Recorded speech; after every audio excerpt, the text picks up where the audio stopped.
Chemba 24 ya wafanyabiashara barani Afrika zimekutana jijini Dar es Salaam katika semina maalum ya kuwawezesha wafanyabiashara barani Afrika kufanya biashara zao katika soko huru la Afrika bila changamoto yoyote. Akizungumza mara baada ya ufunguzi wa semina hiyo, Rais wa Chemba ya wafanyabiashara Tanzania Vincent Minja amesema semina hiyo itasaidia kuweka mazingira rafiki ya ufanyaji kazi kwa wafanyabiashara, hivyo waweze kufanya biashara zao katika soko huru Afrika, kwani nchi za Afrika zimesaini protoko ya soko huru la Afrika, lakini utekelezaji wake umekuwa mgumu.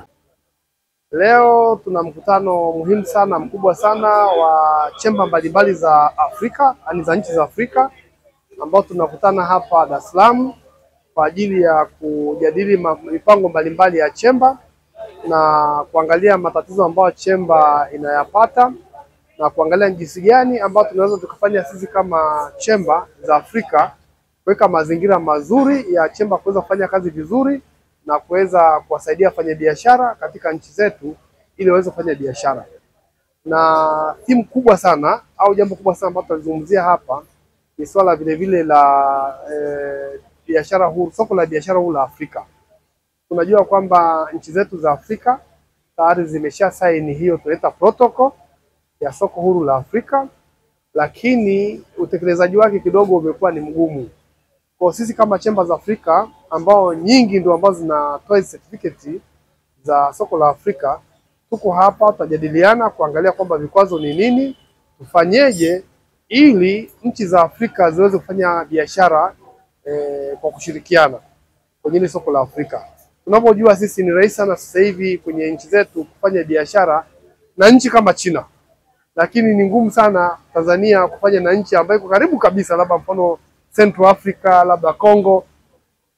Kwa hiyo tunaangalia jinsi gani nchi za Afrika zitaweza kwa pamoja kushirikiana kufanya biashara. Kwa upande wake, mkurugenzi wa chemba ya wafanyabiashara wenye viwanda pamoja na kilimo Tanzania, Oscar Kisanga, amesema kukutana kwao kutafungua fursa zinazopatikana kwenye chemba zao katika nchi wakilishi za Afrika. Tumekutanika hapa leo hii chemba za Afrika karibiana ziko 24. Lengo la kukutana hapa, kwanza tuzungumze fursa ambazo zinapatikana katika chemba zetu katika nchi wakilishi, lakini pia tuangalie na changamoto ambazo zinapatikana au zipo katika nchi wakilishi.